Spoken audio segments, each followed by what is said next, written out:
বাবা আব্বা আমরা তো গরিব কে বাপ তোর কি করে বোঝাবো বল বাপ।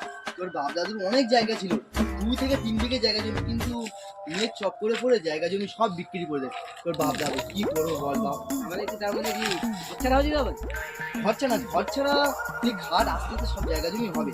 হ্যাঁ হঠাৎই কাজ কর বাপ, তা দেখবি সব আস্তে আস্তে হয়ে যাবে না বাপ। এইগুলো ধরে নিয়ে যা, আস্তে আস্তে নিয়ে যা, আমার হাতে লাগাতে বাপ নিয়ে যান না খাইলে হবে কি, বাপ দাদু বিক্রি করতে এটা খাটতে হবে, কিছু করার নেই বাপ। এখানে না বাপ, সেটা নিয়ে যা বাপ, সেটাই বাপ। হ্যাঁ এখানে যা। বাদ দিয়ে আর বলবো আর এগুলো সব নিয়ে যেতে হবে বাপ।